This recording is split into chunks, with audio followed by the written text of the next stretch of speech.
तो फ्रेंड्स नमस्कार। तो स्वागत है आपका अपने YouTube channel Aparna GS classes में। तो दोस्तों चैनल पर नए हैं तो तुरंत सब्सक्राइब कर लें। तो इस वीडियो में हम बात करेंगे जो महेश कुमार वर्डवाल पुस्तक है उसमें दिए गए सभी चैप्टर तो आधुनिक भारत से जो भी जितने भी चैप्टर इम्पोर्टेंट थे वो सभी को मैंने यहाँ पे कलेक्ट किया है। तो चलिए स्टार्ट करते हैं वीडियो को। तो यहाँ पे पहला प्रश्न देखते हैं कि बंग भंग विरोधी स्वदेशी आंदोलन का प्रारंभ कब हुआ था। तो ऑप्शन देखते हैं यहाँ पे 20 जुलाई 1905, 7 अगस्त 1905, 16 अक्टूबर 1905, 7 नवंबर 1905। तो यहाँ पे जो इसका राइट आंसर हो जाएगा 7 अगस्त 1905 को बंग भंग विरोधी यानी कि स्वदेशी आंदोलन का प्रारंभ हुआ था। तो चलिए इसके बारे में बात करते हैं। भारतीयों के विरोध के बावजूद जो वायसराय उस समय थे लॉर्ड कर्जन ने 20 जुलाई 1905 को बंगाल विभाजन की घोषणा कर दी। तो डेट याद रखेंगे दोस्तों, जिसे 16 अक्टूबर 1905 से लागू होना था। इस निर्णय के विरोध में 7 अगस्त 1905 को कलकत्ता के टाउन हॉल में एक बहिष्कार प्रस्ताव पारित हुआ तथा स्वदेशी आंदोलन की घोषणा की गई। स्वदेशी आंदोलन की घोषणा की गई। उसके बाद देखते हैं 16 अक्टूबर 1905 को जिस दिन बंगाल विभाजन का निर्णय लागू हुआ, पूरे बंगाल में राष्ट्रीय शोक दिवस के रूप में मनाया गया। राष्ट्रीय शोक के रूप में मनाया गया और कहीं कहीं पे आपको जन एकता दिवस भी मिलेगा। शोक दिवस के अलावा जन एकता दिवस भी आपको मिलेगा। तो उस दिन जन एकता दिवस भी मनाया गया था, शोक दिवस भी मनाया गया था।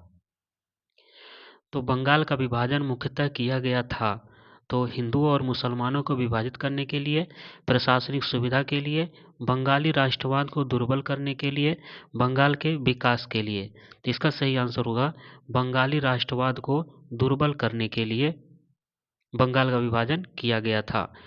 तो यहाँ पे देखते हैं बंगाली राष्ट्रवाद को दुर्बल करने के लिए बंगाल विभाजन किया गया था और बंगाल उस समय भारतीय राष्ट्रीय चेतना का मुख्य केंद्र बना हुआ था और बंगालियों में प्रबल राजनैतिक जागृति भी थी। सुरेंद्र नाथ बनर्जी, कृष्ण कुमार मित्र, पृथ्वी चंद्र राय जैसे बंगाल के नेताओं ने बंगाली हितवादी एवं संजीवनी जैसे अखबारों द्वारा विभाजन के प्रस्ताव की आलोचना की है। नेक्स्ट प्रश्न देखते हैं 1905 ईस्वी में बंगाल विभाजन किस वायसराय ने किया था। लॉर्ड हार्डिंग ने, लॉर्ड कर्जन ने, लॉर्ड लिटन ने, लॉर्ड मिंटो ने। तो इसका राइट आंसर होगा लॉर्ड कर्जन ने। जो 1905 में बंगाल विभाजन लॉर्ड कर्जन ने किया था। बंगाल का विभाजन लॉर्ड कर्जन ने 1899-1905 ईस्वी में इनका कार्यकाल था के कार्यकाल में किया गया था। विभाजन के समय बंगाल में बिहार, उड़ीसा एवं बांग्लादेश शामिल थे। बंगाल विभाजन के निर्णय की घोषणा 20 जुलाई 1905 ईस्वी को की गई थी तथा यह 16 अक्टूबर 1905 से लागू हुआ था। बंगाल के विभाजन के समय बंगाल का लेफ्टिनेंट गवर्नर कौन था। Sir Andrew Fraser, H Risley, Brodrick एवं एडी अरुंडेल। तो बंगाल के विभाजन के समय बंगाल का लेफ्टिनेंट गवर्नर जो था वो एच रिजले थे।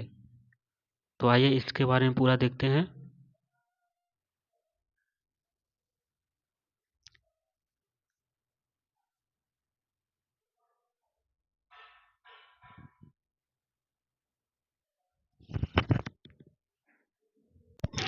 बंगाल के विभाजन के समय बंगाल का लेफ्टिनेंट गवर्नर कौन था।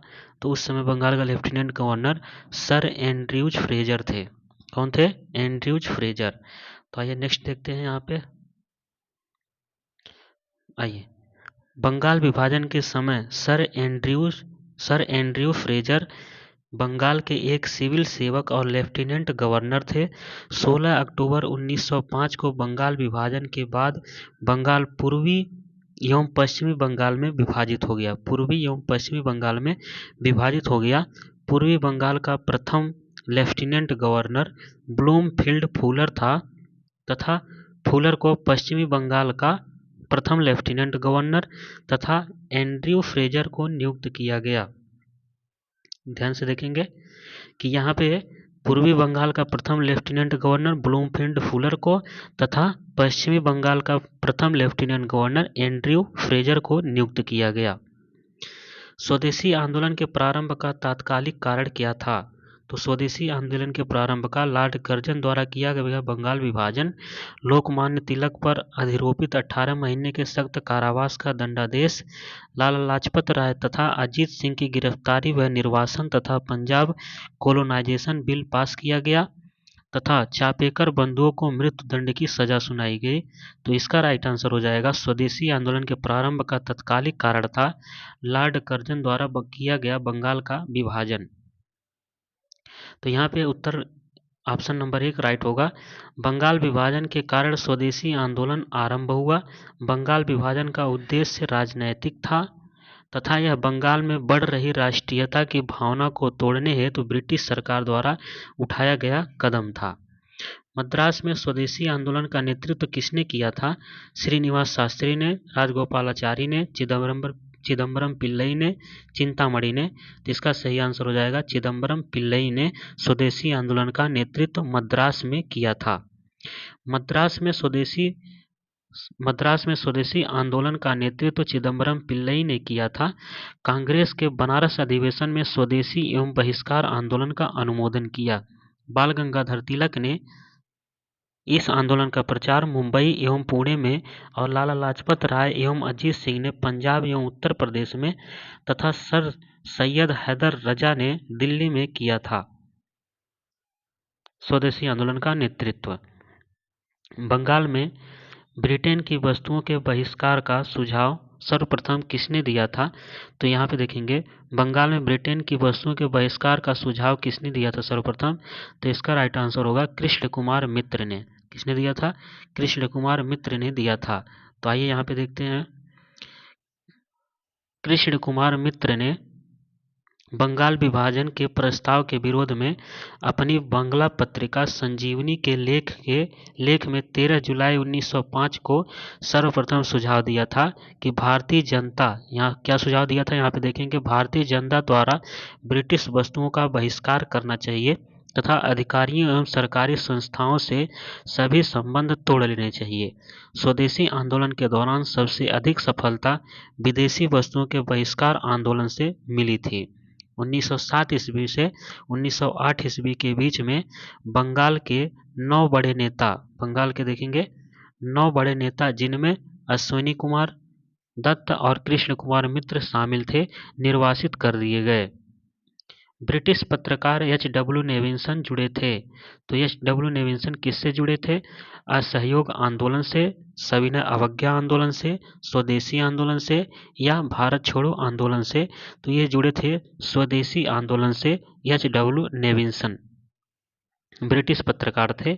तो देखते हैं यहाँ पे एच.डब्ल्यू. नेविल्सन स्वदेशी आंदोलन से जुड़े हुए थे। इन्होंने इस समय डेली क्रॉनिकल, ग्लासगो हेराल्ड तथा मैनचेस्टर गार्जियन के लिए रिपोर्टिंग की थी। बाद में इन समस्त रिपोर्टों को संकलित कर उन्होंने the new spirit in India नाम से एक पुस्तक प्रकाशित की थी। भारत की प्राचीन कला परंपराओं को पुनर्जीवित करने के लिए एक Indian society of oriental art की स्थापना की थी। तो यहाँ पे देखते हैं कौन किया था? तो अवनींद्रनाथ टैगोर ने, नंदलाल बोस ने, आसित कुमार हल्दर ने, अमृता शेरगिल ने। इसका राइट आंसर हो जाएगा अवनींद्रनाथ टैगोर ने Indian society of oriental art की स्थापना किया था। Indian society of oriental art की स्थापना 1907 में अवनींद्रनाथ टैगोर ने किया था। राष्ट्रीय आंदोलन के बढ़ते प्रभाव के वातावरण में इन्होंने किया था और अवनींद्रनाथ टैगोर ने पाश्चात्य प्रभाव से अलग रहकर स्वदेशी चित्रकारी प्रारंभ की, जिसके द्वारा आधुनिक भारतीय चित्रकला के विकास को बढ़ावा मिला। स्वदेशी और बहिष्कार सर्वप्रथम किस घटना के दौरान संघर्ष के विधि के रूप में अपनाए गए? तो बंगाल विभाजन के विरुद्ध आंदोलन, होम रूल आंदोलन, असहयोग आंदोलन, साइमन कमीशन की भारत यात्रा। तो स्वदेशी और बहिष्कार सर्वप्रथम किस घटना के दौरान संघर्ष की विधि के रूप में अपनाए गए थे? तो इसका राइट आंसर हो जाएगा बंगाल विभाजन के विरुद्ध आंदोलन। तो यहाँ पे देखते हैं 10वां का जो राइट आंसर हो जाएगा पहला ही हो जाएगा। यहाँ पे बंगाल विभाजन के विरुद्ध आंदोलन, इसका राइट आंसर हो जाएगा ऑप्शन नंबर 1। संघर्ष और विरोध की विधियों के रूप में विदेशी एवं बहिष्कार पहली बार बंगाल विभाजन के विरुद्ध 1905 में हुए आंदोलन के दौरान अपनाए गए थे। स्वदेशी आंदोलन के समय लोगों का आंदोलन के प्रति समर्थन एकत्र करने में स्वदेश बांधव समिति की महत्वपूर्ण भूमिका थी और इसकी स्थापना अश्विनी कुमार दत्त ने किया था। तो स्वदेश बांधव समिति की स्थापना किसने किया था? अश्विनी कुमार दत्त ने किया था। स्वदेश आंदोलन के संबंध में निम्न में से कौन कौन सही है? कुछ विशिष्ट मुसलमान आंदोलन में शामिल हुए, स्त्रियों ने आंदोलन में सक्रिय भागीदारी की, आंदोलन ने बंगाल के किसान को न तो अधिक प्रभावित किया और न ही उसमें शामिल हुए, यह बंगाल तक सीमित रहा। तो यहाँ पे देखते हैं जो इसका राइट आंसर हो जाएगा, कूट पहले देखते हैं 1, 2 और 4, 2 और 4, 1, 2 और 3 उपरोक्त सभी। तो इसका राइट आंसर हो जाएगा 1, 2 और 3। इसका जो कथन राइट होगा 1, 2 और 3 स्वदेशी आंदोलन के संबंध में। तो कुछ विशिष्ट मुसलमान आंदोलन में शामिल हुए, स्त्रियों ने आंदोलन में सक्रिय भागीदारी की और आंदोलन ने बंगाल के किसानों को न तो अधिक प्रभावित किया और न ही उसमें शामिल किया। और इसमें जो गलत कथन है वह कथन नंबर 4 इसमें गलत है, यह बंगाल तक ही सीमित रहा, यह गलत है, बाकी 1, 2, 3 सही हैं। तो आइए यहाँ पे देखते हैं 1905 ईस्वी में बंगाल विभाजन के विरोध स्वरूप स्वदेशी आंदोलन प्रारंभ हुआ, जिसका विस्तार बंगाल के साथ साथ पंजाब, मध्य प्रांत, संयुक्त प्रांत और बंबई प्रांतों में था। सरकार ने आंदोलन को दुर्बल करने के लिए व हिंदू मुस्लिम एकता को नष्ट करने के लिए मुस्लिम लीग के गठन को प्रोत्साहित किया।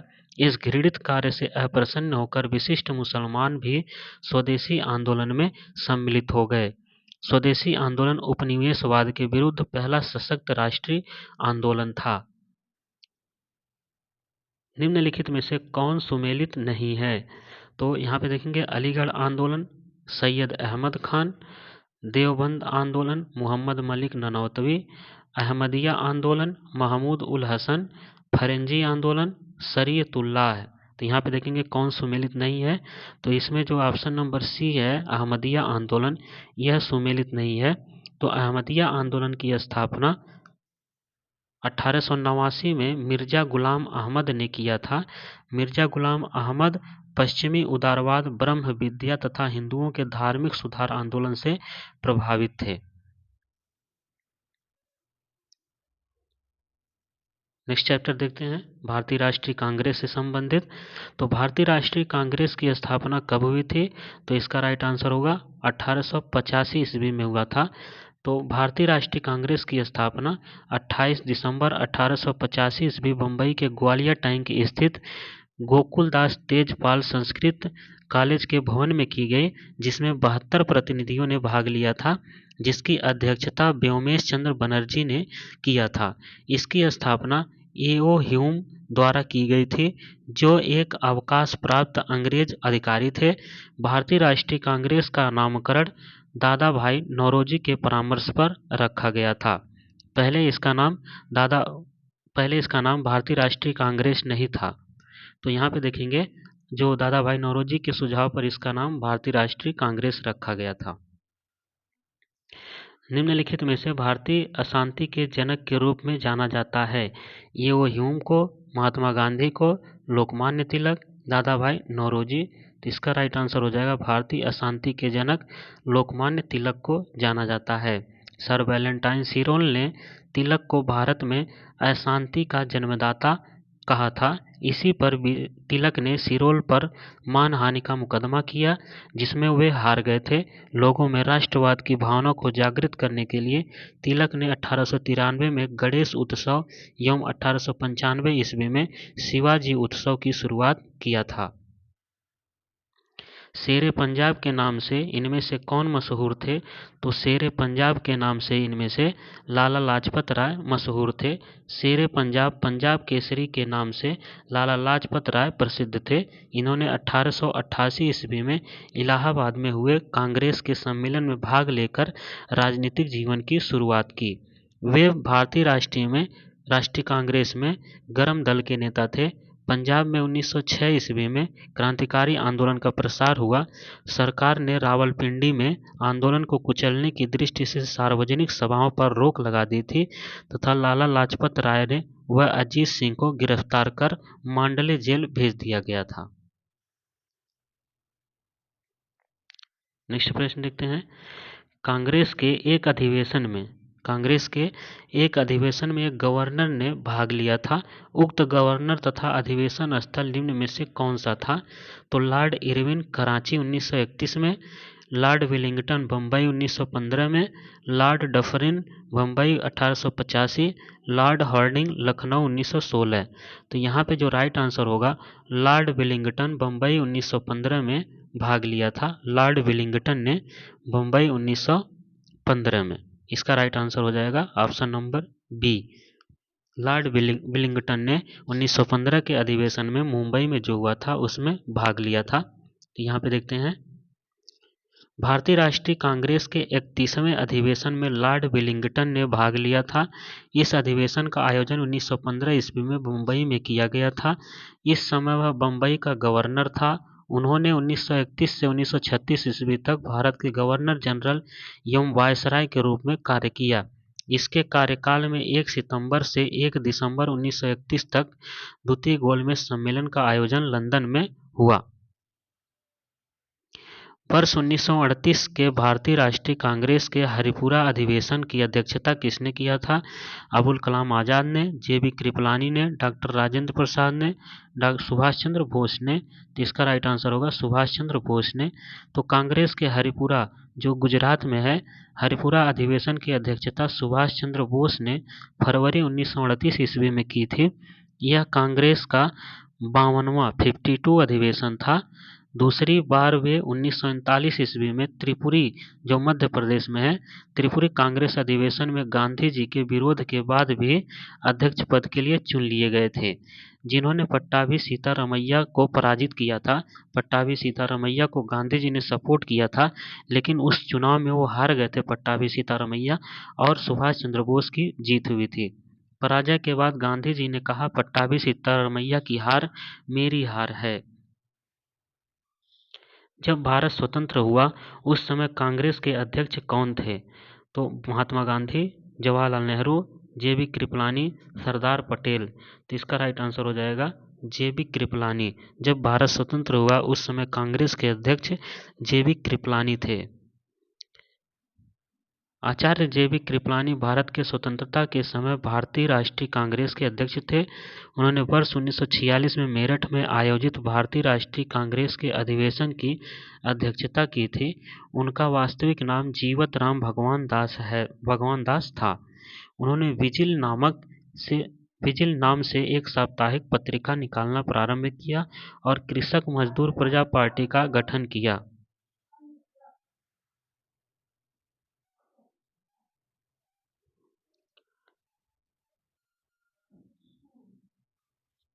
नेक्स्ट प्रश्न देखते हैं। कांग्रेस के नरम दल के नेताओं की आंदोलन की रणनीति थी। कांग्रेस के नरम दल के नेताओं की आंदोलन की रणनीति थी असहयोग, राजवाम बंध, अनुकूल प्रविघटन, अविधेयक। तो यहाँ पे जो सही आंसर होगा वो होगा राजवाम बंध। राजवाम बंध पद्धति भारतीय राष्ट्रीय कांग्रेस के नरम दल के नेताओं की प्रमुख रणनीति थी। इस आंदोलन का मुख्य उद्देश्य क्या था? तो भारतीयों में जागरूकता उत्पन्न करना इस आंदोलन का मुख्य उद्देश्य था। जागरूकता उत्पन्न करना व प्रशासन में भागीदारी सुनिश्चित करना। इस आंदोलन के परिणाम स्वरूप ही ब्रिटिश साम्राज्य का वास्तविक चरित्र उजागर हुआ। 1907 ईस्वी के कांग्रेस के सूरत अधिवेशन में कांग्रेस नरम दल व गरम दल में विभाजित हो गई। तो 1907 के सूरत अधिवेशन में कांग्रेस का विभाजन हुआ था, जो नरम दल और गरम दल में टूट गया था। 1908 ईस्वी में 6 वर्ष के कारावास की सजा स्वतंत्रता संग्राम के किस उग्रवादी नेता को दी गई थी? बिपिन चंद्र पाल, बाल गंगाधर तिलक, लाला लाजपत राय, अरविंद घोष।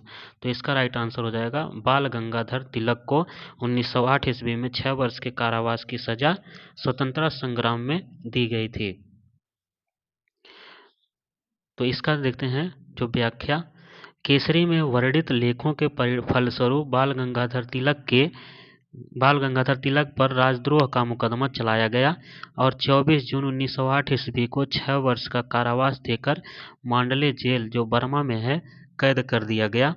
इसी जेल में अपने कारावास के समय ही तिलक ने Arctic home of the Vedas और गीता रहस्य नामक पुस्तकों की रचना किया था। भारतीय राष्ट्रीय कांग्रेस के किस अधिवेशन में बाल गंगाधर तिलक ने अभिव्यक्त किया था कि स्वराज मेरा जन्मसिद्ध अधिकार है, मैं इसे लेकर रहूंगा? तो बनारस अधिवेशन 1905, कलकत्ता अधिवेशन 1906, सूरत अधिवेशन 1907, लखनऊ अधिवेशन 1916। तो लखनऊ अधिवेशन 1916 में बाल गंगाधर तिलक ने अभिव्यक्त किया था, स्वराज मेरा जन्मसिद्ध अधिकार है, मैं इसे लेकर रहूंगा। वर्ष 1916 के लखनऊ में आयोजित भारतीय राष्ट्रीय कांग्रेस के वार्षिक अधिवेशन में अपने भाषण के दौरान बाल गंगाधर तिलक ने कहा, स्वराज मेरा जन्मसिद्ध अधिकार है और मैं इसे लेकर रहूंगा। 1916 ईस्वी में तिलक ने स्वशासन की प्राप्ति के उद्देश्य से होम रूल लीग की स्थापना की। होम रूल का अर्थ था अंग्रेजी साम्राज्य के अंतर्गत स्वायत्तता प्राप्त करना। यह होम रूल का अर्थ था। किसने भारतीय राष्ट्रीय कांग्रेस को सूक्ष्मदर्शी अल्पसंख्यक जनता का प्रतिनिधि बताते हुए उसका मजाक उड़ाया था? Lord Ripon, Lord Curzon, Lord Wellesley, Lord Dufferin. तो यहाँ पे भारतीय राष्ट्रीय कांग्रेस को सूक्ष्मदर्शी अल्पसंख्यक जनता का प्रतिनिधित्व बताते हुए उसका मजाक उड़ाया था। तो यहाँ पे आंसर देखते हैं, लॉर्ड डफरिन के कार्यकाल में। यहाँ पे देखेंगे, लॉर्ड डफरिन के कार्यकाल में भारतीय राष्ट्रीय कांग्रेस की स्थापना हुई थी। भारतीय राष्ट्रीय कांग्रेस की स्थापना पर वायसराय डफरिन ने यह कहते हुए उपहास किया था कि यह सूक्ष्मदर्शी अल्पसंख्यकों की जनप्रतिनिधित्व वाली संस्था है। भारतीय राष्ट्रीय कांग्रेस के दूसरे अधिवेशन वर्ष 1886 में किसकी अध्यक्षता, यहाँ पे देखेंगे किसने अध्यक्षता किया था? वह 1886 में सुरेंद्रनाथ बनर्जी, लाला लाजपत राय, दादा भाई नौरोजी, जॉर्ज यूले। तो यहाँ पे इसका राइट आंसर हो जाएगा दादा भाई नौरोजी ने भारतीय राष्ट्रीय कांग्रेस के दूसरे अधिवेशन में वर्ष 1886 में अध्यक्षता किया था। और दादा भाई नौरोजी ने कुल कांग्रेस की जो अध्यक्षता किया था, इन्होंने सर्वाधिक 3 बार किया था, 1886 में, और फिर उसके बाद 1893 में, उसके बाद 1905 या 6 में किया था। तो 3 बार इन्होंने किया था। तो देखेंगे यहाँ पे दिया हुआ है 1906 में इन्होंने किया था। 1886, 1893 और 1906 में इन्होंने सर्वाधिक 3 बार कांग्रेस का अधिवेशन किया था अध्यक्षता। जॉर्ज यूले 1888 में, सुरेंद्रनाथ बनर्जी 1895 या 1902 में 2 बार किया था सुरेंद्रनाथ बनर्जी ने, और लाला लाजपत राय ने 1920 में कांग्रेस की अध्यक्षता किया था। कांग्रेस के त्रिपुरी अधिवेशन के पश्चात सुभाष चंद्र बोस और दक्षिणपंथियों का समस्त विवाद किस प्रश्न पर केंद्रित हो गया? तो कांग्रेस कार्यकारिणी समिति के गठन पर, देशी राज्यों के प्रति नीति, केंद्र सरकार के प्रति रुख, कांग्रेस समाजवादी दल के सदस्यों की दोहरी सदस्यता। तो इसका राइट आंसर हो जाएगा कांग्रेस कार्यकारिणी समिति के गठन पर। कांग्रेस के त्रिपुरी अधिवेशन के पश्चात सुभाष चंद्र बोस और दक्षिणपंथियों के मध्य विवाद कांग्रेस कार्यकारिणी समिति के गठन के प्रश्न पर केंद्रित हो गया। इस विवाद के कारण सुभाष चंद्र बोस ने अध्यक्ष पद से इस्तीफा दे दिया एवं मई 1939 में कांग्रेस के अंतर्गत फॉरवर्ड ब्लॉक की स्थापना की। भारतीय राष्ट्रीय कांग्रेस की पहली महिला अध्यक्ष निम्नलिखित में से कौन थी? श्रीमती सरोजिनी नायडू, देखेंगे श्रीमती सरोजनी नायडू, श्रीमती एनी बेसेंट, श्रीमती सुचिता कृपलानी, श्रीमती कादम्बिनी बोस।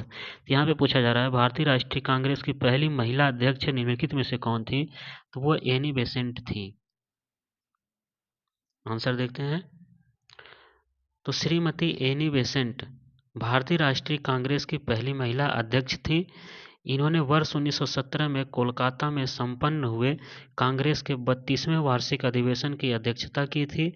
एनी बेसेंट ने सितंबर 1916 में मद्रास में अखिल भारतीय होम रूल की स्थापना की। तो देखेंगे यहाँ पे होम रूल लीग की स्थापना दो लोगों ने किया था, एक बाल गंगाधर तिलक और एक एनी बेसेंट ने। तो इन दोनों में क्या अंतर है? तो जो एनी बेसेंट ने होम रूल लीग की स्थापना की थी, उनके होम रूल लीग का नाम है अखिल भारतीय होम रूल। ध्यान रखेंगे, इन्होंने सितंबर 1916 में इसको दिया था, सितंबर 1916 में।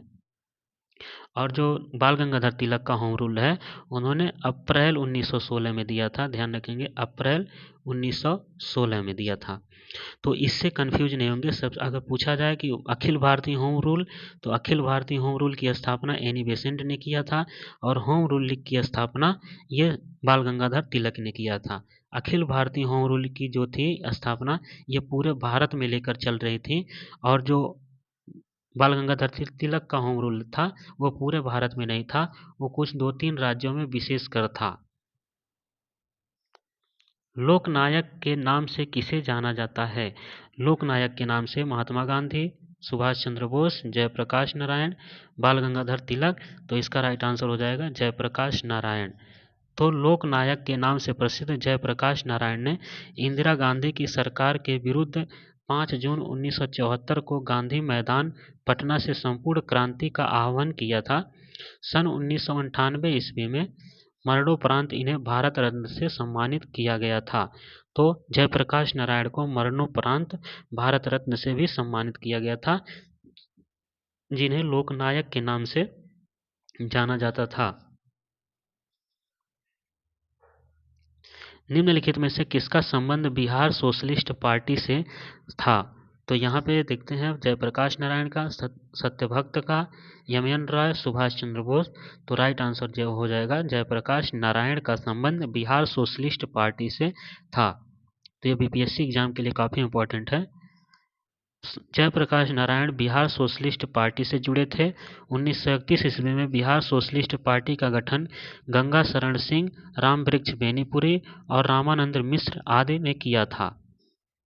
1934 ईस्वी में कांग्रेस समाजवादी पार्टी का गठन किसके द्वारा किया गया था?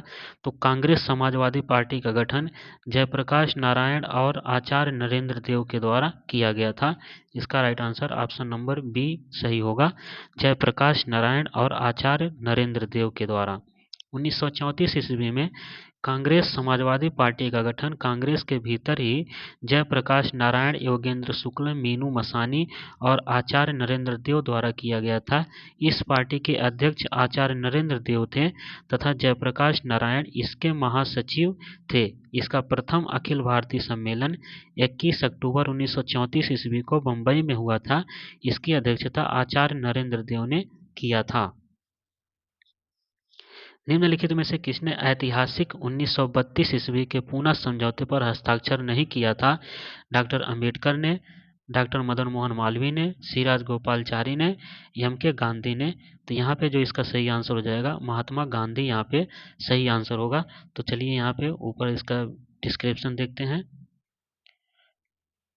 तो यहाँ पे जो सही आंसर होगा ऑप्शन नंबर डी, 26 सितंबर 1932 के पूना समझौते पर डॉक्टर अंबेडकर दलित वर्ग की ओर से और पंडित मदन मोहन मालवीय हिंदू जाति की ओर से इन्होंने हस्ताक्षर किए थे। इस समझौते के अंतर्गत अंबेडकर ने हरिजनों के पृथक प्रतिनिधित्व की मांग को वापस ले लिया तथा संयुक्त निर्वाचन के सिद्धांत को स्वीकारा था। इसके साथ ही दलितों के लिए सुरक्षित 71 सीट को बढ़ाकर 147 कर दिया गया। पूना समझौते का संबंध था दलित वर्ग से, संवैधानिक प्रगति से, शैक्षिक सुधार से, हिंदू मुस्लिम एकता से। तो यहाँ पे जो सही आंसर हो जाएगा संवैधानिक प्रगति से नहीं, यहाँ ये तो गलत दिया है यहाँ पे। तो पूना समझौता महात्मा गांधी तथा भीमराव अंबेडकर के द्वारा के मध्य 24 सितंबर 1932 को हुआ था। पूना समझौते का मुख्य उद्देश्य था दलित वर्ग को प्रांतीय विधानमंडल में प्रतिनिधित्व प्रदान करना। तो पूना समझौता यह दलित वर्ग से संबंधित था। यहाँ पे दिया गया है, देख सकते हैं कि जो पूना समझौता का मुख्य उद्देश्य दलित वर्ग को प्रांतीय विधानमंडल में प्रतिनिधित्व प्रदान करना था। तो इसका राइट आंसर हो जाएगा दलित वर्ग से। अखिल भारतीय दलित वर्ग का संघ स्थापित किया गया था डॉक्टर भीमराव अंबेडकर द्वारा, बाबू जगजीवन राम द्वारा, डी.वी. कालेलकर द्वारा, महात्मा ज्योतिबा फूले द्वारा। तो इसका राइट आंसर हो जाएगा डॉक्टर बी.आर. अंबेडकर द्वारा अखिल भारतीय दलित वर्ग की स्थापना की गई थी बी.आर. अंबेडकर के द्वारा। तो दलित वर्गों के अधिकारों को सुनिश्चित करने के लिए डॉक्टर भीमराव अंबेडकर ने वर्ष 1920 में अखिल भारतीय दलित वर्गों संघ all India depressed class federation की स्थापना की थी इन्होंने। इसके अतिरिक्त इन्होंने सवर्ण हिंदुओं तथा अछूतों में सामाजिक समानता के सिद्धांत के प्रचार हेतु समाज समता संघ की भी स्थापना इन्होंने किया था। महात्मा गांधी ने प्रथम आमरण अनशन कब प्रारंभ किया था? तो कम्युनल अवार्ड के समय, कलकत्ता के दंगों के समय, जलियांवाला बाग घटना के समय, दिल्ली के दंगों के समय। तो राइट आंसर होगा कम्युनल अवार्ड के समय। तत्कालीन ब्रिटिश प्रधानमंत्री रैमजे मैकडोनाल्ड के सांप्रदायिक पंचाट 16 अगस्त 1932 के द्वारा मुसलमान एवं सिखों के अतिरिक्त जब दलित वर्ग को भी अल्पसंख्यक का दर्जा प्रदान कर दिया गया, अंबेडकर ने इसका समर्थन किया, परंतु गांधी जी ने इस पंचाट के विरुद्ध 20 अक्टूबर 1932 को 20 सितंबर 1932 को यरवदा सेंट्रल जेल में प्रथम आमरण अनशन प्रारंभ कर दिया। मदन मोहन मालवीय के प्रयासों से पूना में गांधी व अंबेडकर के मध्य एक समझौता हुआ जिसे पूना पैक्ट समझौता के नाम से जाना जाता है। ब्रह्म समाज का सिद्धांत किस पर आधारित है? नास्तिकता पर, अद्वैतवाद पर, मूर्ति पूजा पर, बहुदेववाद पर। तो इसका राइट आंसर होगा अद्वैतवाद पर। ब्रह्म समाज की स्थापना 20 अगस्त 1828 ईस्वी में राजा राम मोहन राय द्वारा कलकत्ता में की गई। इसे हिंदू धर्म का प्रथम सुधारवादी आंदोलन माना गया। ब्रह्म समाज का स्वरूप भारतीय था और इसे अद्वैतवादी हिंदुओं की संस्था कहा जाता था। राजा राम मोहन राय एकेश्वरवाद में विश्वास करते थे तथा उन्होंने मूर्ति पूजा एवं अवतारवाद का विरोध किया था। तो यहाँ पे देखेंगे राजा राम मोहन राय एकेश्वरवाद में विश्वास करते थे कि मतलब एक ईश्वर में छिपा हुआ है एक ईश्वर, वो एक ही ईश्वर को मानते थे और वो मूर्ति पूजा एवं अवतारवाद का विरोध करते थे। उनके उपदेशों का सार सर्वप्रथम समभाव था। निम्न महापुरुषों में से कौन भारतीय राष्ट्रवाद का जनक कहा जाता है? किसे कहा जाता है? तो विवेकानंद को, राजा राम मोहन राय को, रविन्द्रनाथ टैगोर को, दयानंद सरस्वती को। तो इसका राइट आंसर होगा राजा राम मोहन राय को। तो राजा राम मोहन राय को भारतीय पुनर्जागरण का पिता कहा तथा भारतीय राष्ट्रवाद का जनक माना जाता है। इन्होंने तत्कालीन हिंदू समाज में व्याप्त बुराइयों को समाप्त करने के लिए 20 अगस्त 1828 को कलकत्ता में ब्रह्म समाज की स्थापना की थी राजा राम मोहन राय ने। और मुगल शासक अकबर द्वितीय ने राजा राम मोहन को राजा की उपाधि प्रदान की थी। पूछा जाता है कि किसने राजा राम मोहन को राजा की उपाधि प्रदान की? तो अकबर द्वितीय ने राजा राम मोहन को राजा की उपाधि प्रदान की। सामाजिक सुधार के क्षेत्र में राजा राम मोहन राय के प्रयासों के फलस्वरूप लॉर्ड बैटिंग ने 1829 ईस्वी में सती प्रथा को प्रतिबंधित कर दिया। तो ये देखिए बहुत इंपॉर्टेंट प्रश्न बनता है, ये बहुत पूछा जाता है कि राजा राम मोहन के प्रयासों के फलस्वरूप लॉर्ड विलियम बेंटिक ने 1829 ईस्वी में सती प्रथा को प्रतिबंधित कर दिया। ये लाइन बहुत इंपॉर्टेंट है। प्रार्थना समाज का संस्थापक कौन था? रामकृष्ण परमहंस, स्वामी विवेकानंद, आत्माराम पांडुरंग, दयानंद सरस्वती। तो इसका राइट आंसर हो जाएगा प्रार्थना समाज का संस्थापक आत्माराम पांडुरंग थे। प्रार्थना समाज की स्थापना बंबई में केशव चंद्र सेन की। तो यहाँ पे देखेंगे केशव चंद्र सेन की प्रेरणा से 31 मार्च 1867 ईस्वी को हुई। इसके संस्थापक डॉक्टर आत्माराम पांडुरंग थे। प्रार्थना समाज के द्वारा विधवा विवाह, स्त्री शिक्षा, स्त्री पुरुष पुनर्विवाह की आयु में वृद्धि जैसे महत्वपूर्ण मुद्दे को उठाया गया तथा इसके द्वारा जाति प्रथा के भेदभाव को भी समाप्त करने का बहुत ही ज्यादा प्रयत्न किया गया। स्वामी दयानंद सरस्वती ने आर्य समाज 1875 ईस्वी की स्थापना कहाँ की थी? तो स्वामी दयानंद सरस्वती ने बम्बई में आर्य समाज की स्थापना 1875 ईस्वी में किया था। स्वामी दयानंद सरस्वती द्वारा 1875 ईस्वी में बम्बई में आर्य समाज की स्थापना की गई। बाद में 1877 ईस्वी में इसका मुख्यालय लाहौर बनाया गया। आर्य समाज का मुख्य नारा था वेदों की ओर लौटो। उन्होंने अपने उद्देश्यों का प्रचार आगरा से प्रारंभ कर तथा झूठे धर्मों का खंडन करने के लिए पाखंड खंडनी पताका फहराया। आर्य समाज ने छुआछूत जाति प्रथा का विरोध किया था परंतु वर्ण व्यवस्था का समर्थन भी किया था। एम.सी. सीतलवाड़, बी.एन. राव तथा अल्लादी कृष्ण स्वामी अय्यर प्रख्यात सदस्य थे। स्वराज पार्टी के, all India national liberal federation के, मद्रास लेबर यूनियन के, सर्वेंट्स ऑफ इंडिया सोसाइटी के। तो ये जो सदस्य थे ये सर्वेंट्स ऑफ इंडिया सोसाइटी के सदस्य थे। भारत सेवक संघ या सर्वेंट ऑफ इंडिया सोसाइटी की स्थापना पूना में गोपाल कृष्ण गोखले द्वारा की गई। एम.सी. सीतलवाड़, बी.एन. राव तथा अल्लादी कृष्ण स्वामी अय्यर इसके प्रमुख सदस्य थे। गोखले का मानना था कि जब भारतीय शिक्षित होंगे तो ही उनका विकास होगा और साथ ही वे पश्चिमी शिक्षा प्रणाली से भी अत्यधिक प्रभावित थे। यद्यपि गांधी जी पश्चिमी शिक्षा प्रणाली के विचार से सहमत नहीं थे। निम्नलिखित में से किसने 1872 ईस्वी में नेटिव मैरिज एक्ट को पारित कराने में महत्वपूर्ण भूमिका निभाई?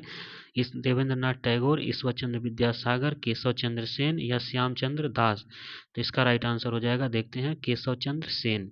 तो चलिए सही आंसर देखते हैं, केशव चंद्र सेन।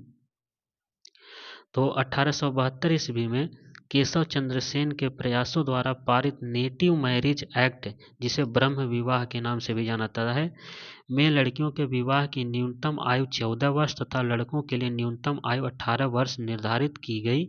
इस अधिनियम द्वारा बहुपत्नी प्रथा भी समाप्त कर दी गई थी।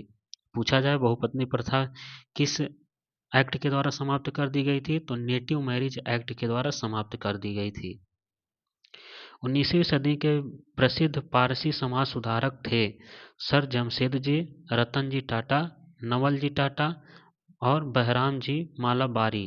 तो इसका राइट आंसर हो जाएगा बहराम जी मालाबारी। 19वीं सदी के प्रसिद्ध पारसी समाज सुधारक बहराम जी यम मालाबारी थे। इन्होंने बाल विवाह के विरुद्ध तथा विधवा पुनर्विवाह के समर्थन में एक पत्र का संपादन किया। बहराम जी यम मालाबारी के प्रयत्नों के फलस्वरूप 1891 ईस्वी में बाल विवाह को प्रतिबंधित करने वाला एक प्रस्ताव लाया गया जिसे मालाबारी प्रस्ताव कहा जाता है। इसके परिणाम स्वरूप एक अधिसूचना पारित हुई जिसे आयु संपत्ति अधिनियम कहा गया, जिसमें 12 वर्ष से कम आयु की कन्याओं के विवाह पर प्रतिबंध लगाया गया। बहुजन समाज का संस्थापक कौन था? Shri Narayana Guru, Mukundrao Patil, doctor B R. Ambedkar, B R. Shinde.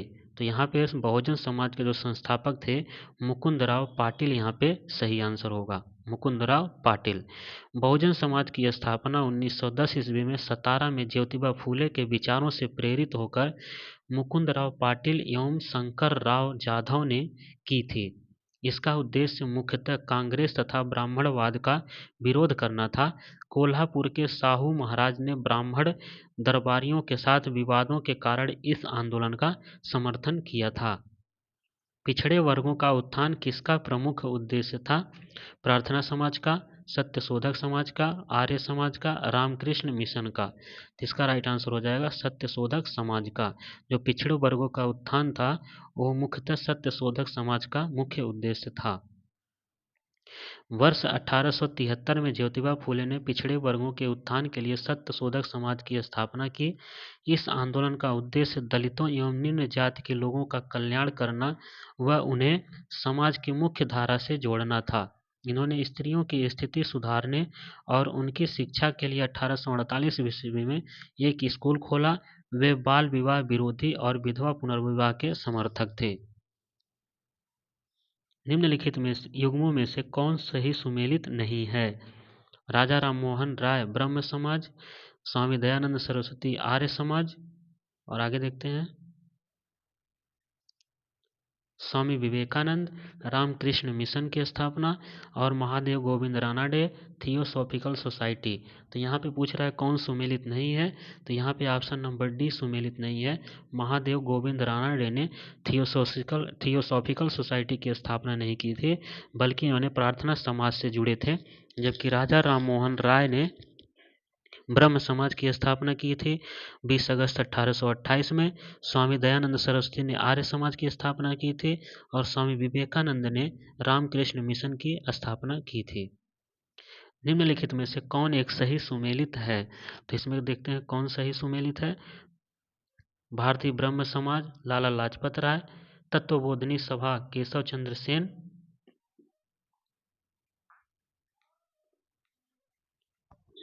Satyashodhak Samaj Debendranath Tagore, the servant of India society Gopal Krishna Gokhale. तो इसमें पूछ रहा है कौन एक सही सुमेलित है, तो इसका डी ऑप्शन सही होगा, the servant of India society Gopal Krishna Gokhale, यही इसका सही आंसर है। तो रानाडे के जो शिष्य थे वो गोपाल कृष्ण गोखले, इन्होंने 1905 ईस्वी में सर्वेंट्स ऑफ इंडिया की सोसाइटी की स्थापना किया था। तो यहाँ पे देखते हैं रानाडे के शिष्य गोपाल कृष्ण गोखले ने 1905 ईस्वी में सर्वेंट्स ऑफ इंडिया सोसाइटी की स्थापना की। देवेंद्रनाथ टैगोर ने तत्वबोधिनी सभा की स्थापना की, तथा भारतीय ब्रह्म समाज ने राजा राममोहन राय तथा सत्यशोधक समाज की स्थापना ज्योतिबा फूले ने किया था। शारदा अधिनियम के अंतर्गत लड़कियों एवं लड़कों के विवाह की न्यूनतम आयु क्रमशः कितनी निर्धारित की गई थी? तो 14 एवं 18 वर्ष। तो यहाँ पे लड़कियों की आयु 14 वर्ष और लड़कों की आयु 18 वर्ष निर्धारित की थी शारदा अधिनियम के अंतर्गत। डॉक्टर हरविलास शारदा के प्रयासों से सन 1929 ईस्वी में बाल विवाह निरोधक अधिनियम, जिसे शारदा एक्ट के नाम से जाना जाता है, वह अस्तित्व में आया।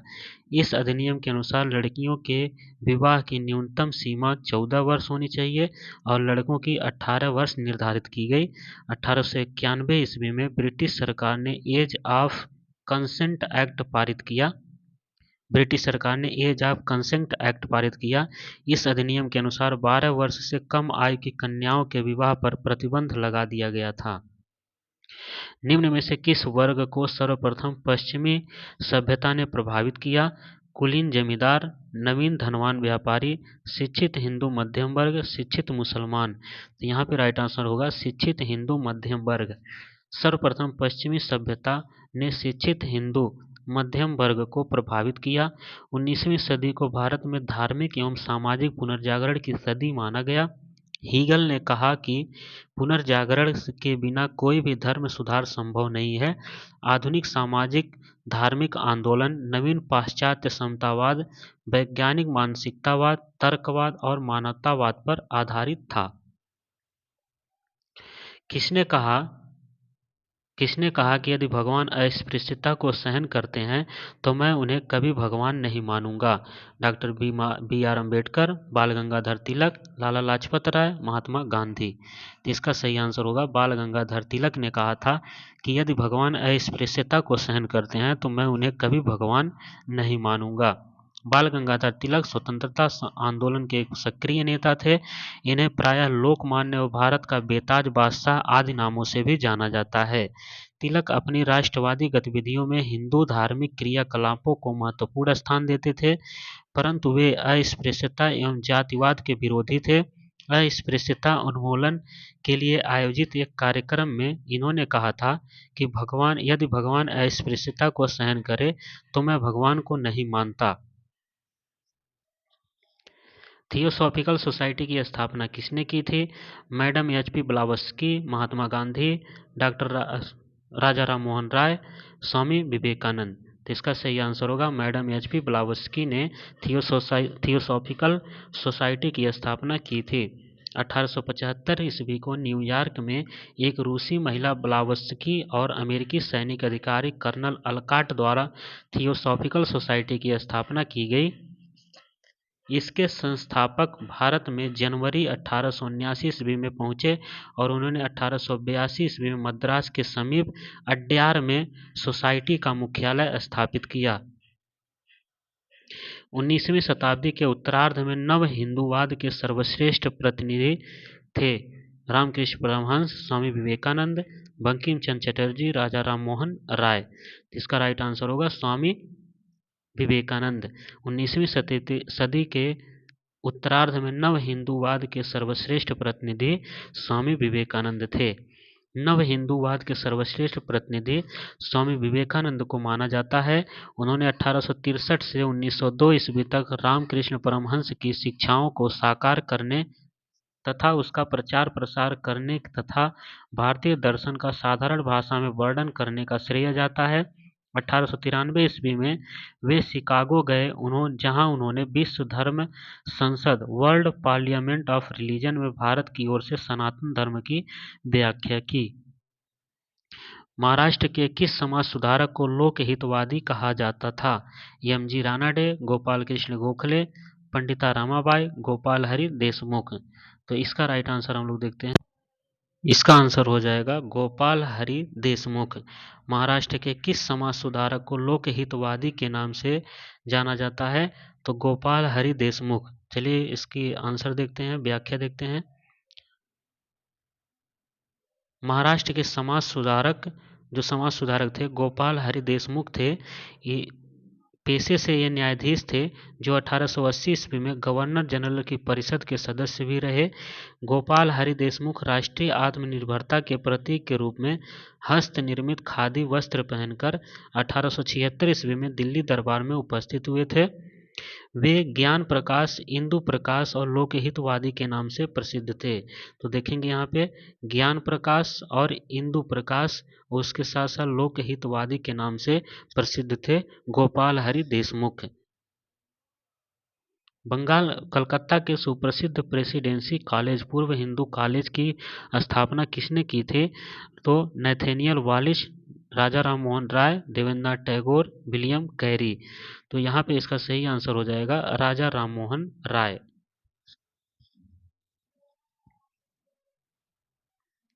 1817 ईस्वी में कलकत्ता के सुप्रसिद्ध प्रेसिडेंसी कॉलेज हिंदू कॉलेज की स्थापना राजा राममोहन राय ने डेविड हेयर की सहायता से की थी।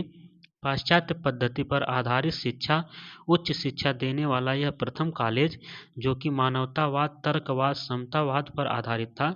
1854 ईस्वी में यह कॉलेज प्रेसिडेंसी महाविद्यालय बना। रामकृष्ण मिशन की स्थापना किसने की थी? तो रामकृष्ण परमहंस, स्वामी विवेकानंद, गोपाल कृष्ण गोखले, ईश्वर चंद्र विद्यासागर। तो इसका राइट आंसर होगा स्वामी विवेकानंद, जिनका पुराना नाम था नरेंद्रनाथ दत्त, बचपन का नाम। तो यहाँ पे देखते हैं 1897 ईस्वी में स्वामी विवेकानंद ने रामकृष्ण मिशन की स्थापना की थी। सर्वप्रथम मठ की स्थापना कलकत्ता के समीप बारा नगर में की गई थी। तत्पश्चात बेल्लूर, कलकत्ता में मिशन को स्थानांतरित किया गया। वर्ष 1899 में अल्मोड़ा के मायावती नामक स्थान पर बेल्लूर मठ की एक शाखा अद्वैत मठ की स्थापना की गई थी। राजा राममोहन राय द्वारा स्थापित प्रथम संस्था थी ब्रह्म समाज, आत्मीय सभा, ब्रह्म सभा, तत्वबोधिनी सभा। तो इसका राइट आंसर हो जाएगा आत्मीय सभा। राजा राममोहन राय द्वारा स्थापित प्रथम संस्था आत्मीय सभा थी। राजा राममोहन राय ने वर्ष 1814-15 में कलकत्ता में आत्मीय सभा की स्थापना की। इस संस्था का उद्देश्य एकेश्वरवाद के मत का प्रचार करना व दर्शन एवं सामाजिक सुधारों पर चर्चा करना था। वर्ष 1823 तक यह सभा निष्क्रिय हो गई। वर्ष 1839 में देवेंद्रनाथ टैगोर ने राजा राममोहन राय के विचारों के प्रसार के लिए तत्वबोधिनी सभा की स्थापना की। भारत का पहला समाचार पत्र कौन था? भारत का पहला समाचार पत्र कौन था? The Bengal gazette, Hindustan times, Pioneer, Sambad, Kaumudi. तो द बंगाल बजट भारत का पहला समाचार पत्र था। सन 1780 ईस्वी में जेम्स ऑगस्टक हिक्की द्वारा अंग्रेजी भाषा में संपादित बंगाल बजट भारत का पहला समाचार पत्र था। तो दोस्तों यहाँ पे क्वेश्चन घुमा कर भी पूछ सकता है कि भारत का पहला समाचार पत्र बंगाल बजट का संपादन किसने किया था? तो जेम्स ऑगस्टक हिक्की ने किया था। यह साप्ताहिक पत्रिका था जिसका प्रकाशन कलकत्ता में होता था। लंदन में पहला समाचार पत्र कंपनी के असंतुष्ट सिविल सेवक विलियम बोल्ट्स ने 1776 ईस्वी में निकालने का प्रयास किया था, किंतु कंपनी की आलोचना के कारण उसका प्रेस जब्त कर दिया गया। निम्न में से किसने सर्वप्रथम प्रेस सेंसरशिप लागू किया था? लॉर्ड वेलेजली ने, लॉर्ड वारेन हेस्टिंग्स ने, जॉन एडम्स ने, लॉर्ड डलहौजी ने। तो राइट आंसर होगा लॉर्ड वेलेजली ने प्रेस सेंसरशिप लागू किया था। लॉर्ड वेलेजली सर्वप्रथम 1799 ईस्वी में लॉर्ड वेलेजली ने प्रेस नियंत्रण अधिनियम द्वारा सभी समाचार पत्रों पर नियंत्रण लगाते हुए संपादक, मुद्रक तथा मालिक का नाम अखबार पर छापना अनिवार्य कर दिया। इसी के साथ समाचार पत्रों पर युद्धकालीन सेंसरशिप भी लागू कर दी गई। 1807 ईस्वी में इस अधिनियम का विस्तार पत्रिकाओं, पैम्फलेट तथा पुस्तकों सभी पर लागू कर दिया गया। 1878 ईस्वी का वर्नाक्यूलर प्रेस एक्ट किसने रद्द कर दिया था? Lord Ripon, lord Lytton, lord Curzon, lord Minto. इसका राइट आंसर होगा लॉर्ड रिपन। वर्ष 1878 ईस्वी में लॉर्ड लिटन के कार्यकाल में वर्नाक्यूलर प्रेस, देखेंगे यहाँ पे 1878 का वर्नाक्यूलर प्रेस एक्ट किसने रद्द कर दिया था, यह बात कही गई है। तो रद्द करने वाली बात लॉर्ड रिपन ने रद्द कर दिया था। तो यह स्टार्टिंग से देखेंगे। वर्ष 1878 में लॉर्ड लिटन के कार्यकाल में वर्नाक्यूलर प्रेस एक्ट पारित किया गया था। अब पूछा जाए किसके कार्यकाल में पारित किया गया था, तो लॉर्ड लिटन के कार्यकाल में पारित किया गया था। इस अधिनियम के द्वारा भारतीय भाषा में प्रकाशित होने वाले समाचार पत्रों पर प्रतिबंध लगा दिया गया। इस एक्ट को गैंगिंग एक्ट या मुंह बंद करने वाला अधिनियम भी कहा गया। वर्ष 1880 में नियुक्त नए गवर्नर जनरल लॉर्ड रिपन ने इस एक्ट को समाप्त कर दिया। किस एक्ट को? तो वर्नाक्यूलर प्रेस एक्ट को लॉर्ड लिटन ने स्टार्ट किया था और लॉर्ड रिपन ने खत्म कर दिया। इसको किस नाम से जाना जाता था? तो इस एक्ट को गैंगिंग एक्ट या मुंह बंद करने वाला एक्ट के नाम से जाना जाता था। फारसी साप्ताहिक मीरात उल अखबार, यहाँ पे देखेंगे फारसी साप्ताहिक मीरात उल अखबार किसने प्रकाशित किया? लाला लाजपत राय, राजा राम मोहन राय, सर सैयद अहमद खां, मौलाना शिबली नोमानी। तो कई लोग इसका आंसर कंफ्यूज हो जाएंगे क्योंकि ये उर्दू अखबार, यहाँ पे देखेंगे मिराती उल अखबार था, फारसी साप्ताहिक अखबार उर्दू में है। तो कई लोग यहाँ पे मुस्लिम नाम लगा देंगे, तो यहाँ पे आपको गलत हो जाएगा। तो इसको याद रखेंगे राजा राम मोहन राय ने। तो राजा राम मोहन राय प्रथम भारतीय थे जिन्हें सर्वप्रथम राष्ट्रीय प्रेस की स्थापना का श्रेय दिया जाता था। देखेंगे यहाँ पे सर्वप्रथम राष्ट्रीय प्रेस की स्थापना का श्रेय राजा राम मोहन राय को दिया गया। उन्होंने सन 1821 ईस्वी में साप्ताहिक पत्र संवाद कौमुदी और सन 1822 में फारसी पत्र मीरात उल अखबार, फारसी पत्र था, देखेंगे यहाँ पे मीरात उल अखबार का प्रकाशन कर भारत में प्रगतिशील राष्ट्रवादी समाचार पत्रों का शुभारंभ किया था। इंडियन मिरर अखबार का प्रकाशन कहाँ से हुआ था? तो मुंबई से, कलकत्ता से, मद्रास या पौंडीचेरी। इसका राइट आंसर होगा कलकत्ता से। इंडियन मिरर अखबार का प्रकाशन कलकत्ता से हुआ था। तो यहाँ पे देखते हैं सन 1861 ईस्वी में इंडियन मिरर अखबार का संपादन देवेंद्रनाथ टैगोर तथा मनमोहन घोष द्वारा किया गया। इस अखबार का प्रकाशन कलकत्ता, बंगाल से होता था। उसके बाद यह ब्रह्म समाज का मुख्य पत्र बन गया। इसे अंग्रेजी का प्रथम दैनिक समाचार होने का गौरव प्राप्त हुआ। गदर पत्र का प्रथम अंक निम्नलिखित में से किस भाषा में प्रकाशित हुआ? तो उर्दू में हुआ था। सन 1913 ईस्वी में हिंदुस्तान गदर पार्टी द्वारा गदर नामक साप्ताहिक पत्रिका प्रकाशित किया गया। इस पत्र का प्रथम अंक उर्दू में प्रकाशित हुआ था। बाद में यह गुरुमुखी, हिंदी, मराठी, अंग्रेजी एवं गुजराती भाषा में भी प्रकाशित हुआ। इसका एक अंक पख्तूनी भाषा में भी छापा गया था। इस समाचार पत्र का मुख्यालय सैन फ्रांसिस्को में था। अमृत बाजार पत्रिका की स्थापना किसने की? तो गिरीश चंद्र घोष, हरीश चंद्र मुखर्जी, यशयन बनर्जी, शिशिर कुमार घोष। तो अमृत बाजार पत्रिका की स्थापना ये किया था 19वीं शताब्दी के अंतर्गत। परवर्ती काल में प्रकाशित होने वाली समाचार पत्रों में शिशिर कुमार घोष तथा मोतीलाल घोष द्वारा संपादित अमृत बाजार पत्रिका एक प्रभावशाली साप्ताहिक पत्रिका थी। तो ये किसके द्वारा किया गया था? तो शिशिर कुमार घोष तथा देखेंगे यह शिशिर कुमार घोष तथा मोतीलाल घोष के द्वारा इस पत्रिका का संपादन किया गया था। इस पत्र का प्रकाशन कलकत्ता से होता था। प्रारंभ में यह बंगाली में प्रकाशित होता था। 1878 ईस्वी के वर्नाक्यूलर प्रेस एक्ट से बचने के लिए अमृत बाजार पत्रिका तत्काल द्वारा एक अंग्रेजी समाचार पत्र में परिवर्तित हो गई। 1869 ईस्वी में यह दैनिक रूप से प्रकाशित होने लगी। तो इस प्रकार से यहाँ पे देखेंगे अमृत बाजार पत्रिका की स्थापना तो शिशिर कुमार घोष, इसका राइट आंसर होगा शिशिर कुमार घोष। उनके साथ कौन थे? मोतीलाल घोष भी थे। बाल गंगाधर तिलक ने भारतीय स्वतंत्रता संग्राम के उद्देश्य से कौन सा समाचार पत्र प्रारंभ किया था?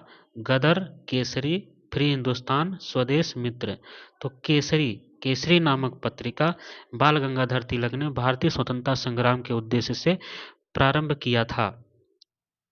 तो बाल गंगाधर तिलक ने बंबई से अंग्रेजी भाषा में मराठा और मराठी भाषा में केसरी का प्रकाशन प्रारंभ किया था। अंग्रेजी भाषा में कौन सी पत्रिका थी?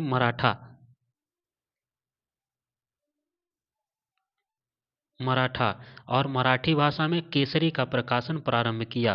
प्रारंभ में केसरी का संपादन अगरकर तथा मराठा का संपादन केलकर किया करते थे। मराठी व केसरी समाचार पत्रों द्वारा होम रूल आंदोलन के विस्तार में तीव्रता आई।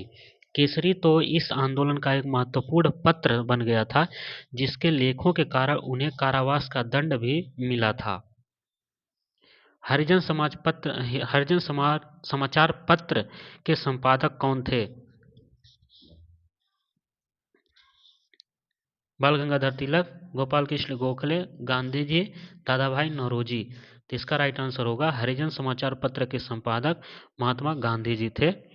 तो हरिजन पत्र के संपादक महात्मा गांधी थे। इन्होंने इस पत्र का प्रथम अंक 11 फरवरी 1933 को यरवदा जेल पुणे में प्रकाशित किया। यह हिंदी भाषा में प्रकाशित होता था। इसके अतिरिक्त गांधी जी ने गुजराती भाषा में हरिजन बंधु व हिंदी भाषा में हरिजन सेवक समाचार पत्रों का भी प्रकाशन किया। एक साप्ताहिक पत्रिका के रूप में यंग इंडिया का शुभारंभ किया था होम रूल पार्टी ने, उग्रवादी पार्टी ने, गदर पार्टी ने, स्वराज पार्टी ने। तो इसका राइट आंसर होगा एक साप्ताहिक पत्रिका के रूप में यंग इंडिया का शुभारंभ होम रूल पार्टी ने किया था। यंग इंडिया अंग्रेजी भाषा में प्रकाशित अर्धमासिक पत्रिका थे, जिसका संपादन बंबई से होता था। बाद में यह अहमदाबाद से साप्ताहिक रूप में प्रकाशित होने लगा। इसके प्रारंभिक संस्करणों में शंकरलाल बैंकर, बजाज ने, द्वारकादास ने संपादन कार्य किया। ये सभी एनी बेसेंट की होम रूल लीग के सदस्य थे। स्वदेश वाहिनी के संपादक कौन थे? तो सीवी रमन पिल्लई, सीएन मुदालियर, के रामकृष्ण पिल्लई, सीआर रेड्डी। तो इसका राइट आंसर होगा के रामकृष्ण पिल्लई स्वदेश वाहिनी के संपादक थे। स्वदेश वाहिनी एक साप्ताहिक समाचार पत्र था, जिसका संपादन रामकृष्ण पिल्लई द्वारा त्रावणकोर से किया जाता था। 1910 ईस्वी में सरकार व त्रावणकोर के दीवान के विरुद्ध लिखने पर इसे प्रतिबंधित कर दिया गया। द इंडियन ओपिनियन पत्र को निम्नलिखित में से किस भाषा में नहीं छापा जाता था? तो अंग्रेजी, गुजराती, तमिल, उर्दू। तो इसे उर्दू भाषा में नहीं छापा जाता था। द इंडियन ओपिनियन पत्र को उर्दू भाषा में नहीं छापा जाता था। गांधी जी को दक्षिण अफ्रीका के अनुभवों और सत्याग्रह के उनके प्रयोगों में इंडियन ओपिनियन नामक पत्र के संपादन की प्रेरणा दी। 4 जून 1903 को 4 भाषाओं में इसका प्रकाशन प्रारंभ किया, जिसके एक ही अंक में हिंदी, अंग्रेजी, गुजराती और तमिल भाषा में 6 कॉलम प्रकाशित होते थे। यह 1904 ईस्वी में दक्षिण अफ्रीका में डरबन के फिनिक्स आश्रम से प्रकाशित होता था। इसके प्रथम संपादक मनसुख लाल नजर थे, जो नटाल कांग्रेस के सचिव थे। मराठी पाक्षिक पत्र बहिष्कृत भारत किसने आरंभ किया था? Bal Gangadhar Tilak, B R Ambedkar, B D Savarkar, Gopal Krishna Gokhale. तो इसका राइट आंसर होगा भीमराव अंबेडकर। बहिष्कृत भारत डॉक्टर भीमराव अंबेडकर ने आरंभ किया था। डॉक्टर भीमराव अंबेडकर ने हरिजनों के कल्याण एवं अछूतों के उद्धार हेतु वर्ष 1924 में अखिल भारतीय दलित वर्ग की स्थापना की तथा वर्ष 1927 में बहिष्कृत भारत नामक पाक्षिक पत्रिका का संपादन किया। इसके माध्यम से उन्होंने अछूतों के लिए मंदिरों में प्रवेश तथा सार्वजनिक कुओं से पानी भरने जैसे सामाजिक व नागरिक अधिकारों की प्राप्ति हेतु संघर्ष किया। वर्ष 1920 में लाहौर से लाला लाजपत राय द्वारा कौन सा उर्दू समाचार पत्र प्रारंभ किया गया? तो इसका राइट आंसर देखते हैं। पूछा जा रहा है कि लाला लाजपत राय द्वारा कौन सा उर्दू समाचार पत्र प्रारंभ किया गया था 1920 में लाहौर में? तो वंदे मातरम इसका राइट आंसर होगा। चलिए देखते हैं 14वें का ए, वंदे मातरम। तो यहाँ पे देखेंगे लाला लाजपत राय ने लाहौर से एक उर्दू दैनिक पत्र वंदे मातरम का संपादन प्रारंभ किया था। यह अत्यधिक लोकप्रिय समाचार पत्र था, जिसकी लगभग 5000 प्रतियां प्रतिदिन लोगों तक पहुंचती थीं। किसी विषय पर विवाद के कारण 10 मई 1927 को इस समाचार पत्र को पुलिस द्वारा जब्त कर लिया गया। बाद में लाहौर से ही लाला लाजपत राय ने द पीपुल आप साप्ताहिक अंग्रेजी समाचार पत्र का भी संपादन किया। तो इसके बाद उन्होंने कौन से किया? द पीपुल नामक साप्ताहिक अंग्रेजी समाचार पत्र का भी संपादन किसने किया था? लाला लाजपत राय ने। किसके प्रयत्नों से बंबई में प्रथम महिला विश्वविद्यालय की स्थापना हुई थी? तो डी कर्वे, ये बहुत पूछा जाता है। डी कर्वे महाराष्ट्र के प्रसिद्ध समाज सुधारक एवं सामाजिक कार्यकर्ता थे। उनके द्वारा बंबई में स्थापित एसएनडीटी महिला विश्वविद्यालय 1916 में भारत का प्रथम महिला विश्वविद्यालय था। वे सन 1931 से 32 में महिला विश्वविद्यालय के कुलपति भी रहे। उन्हें वर्ष 1958 में भारत रत्न से सम्मानित किया गया था। देखेंगे यहाँ पे डी कर्वे को भारत रत्न से सम्मानित किया गया था 1958 में। डेक्कन एजुकेशनल सोसाइटी की स्थापना किसने की थी? तो जस्टिस राणा डे ने किया था डेक्कन एजुकेशनल सोसाइटी की स्थापना। डेक्कन एजुकेशनल सोसाइटी की स्थापना 1880 ईस्वी में विष्णु शास्त्री चिपलूणकर और बाल गंगाधर तिलक के न्यू इंग्लिश स्कूल पुणे के साथ प्रारंभ हुई थी। इसका गठन 1884 ईस्वी में औपचारिक रूप से हुआ था। इस संस्था के संस्थापकों में सर्वप्रमुख न्यायमूर्ति गोविंद रानाडे थे। इसका मुख्यालय मुंबई में था। सूची 1 को सूची 2 से मिलान करना है। तो इसमें देखिए जो हिंदू है, हिंदू पत्रिका, यहाँ पे समाचार पत्र है हिंदू, सुधारक समाचार पत्र है वॉइस ऑफ इंडिया बंगाली। तो यहाँ पे समाचार पत्रों का मिलान करना है। तो देखिए आइए हिंदू किसकी है? द हिंदू किसने लिखा था? तो यहाँ पे देखते हैं संस्थापक कौन है, सुधारक के कौन है, वॉइस ऑफ इंडिया के कौन है, बंगाली के कौन है। तो यहाँ पे कूट दिया गया है। ए का 1 2 3 4 1 3 2 4 2 3 1 4 3 2 1 4।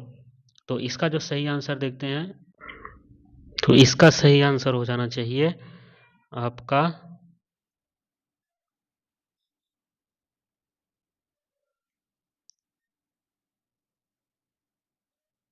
Option number D.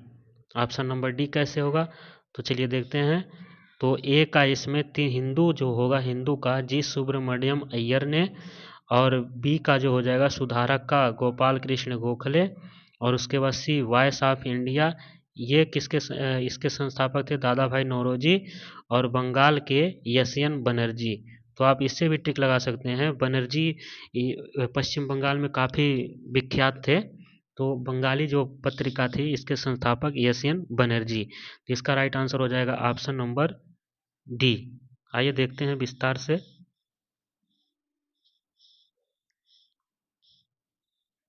तो ऑप्शन नंबर उसका डी सही हुआ। हिंदू समाचार पत्र की शुरुआत 1878 ईस्वी में मद्रास से हुई थी। इसके संपादक जी सुब्रमण्यम अय्यर थे। सुधारक समाचार पत्र, इसके संस्थापक गोपाल कृष्ण गोखले। दादा भाई नौरोजी ने वॉइस ऑफ इंडिया का संपादन किया। बंगाली समाचार पत्र के संपादक यशयन बनर्जी थे। यह पत्रिका अंग्रेजी में प्रकाशित होती थी। बंगाली समाचार पत्र का दृष्टिकोण उदारवादी था। सूची 1 को सूची 2 से मिलान करना है।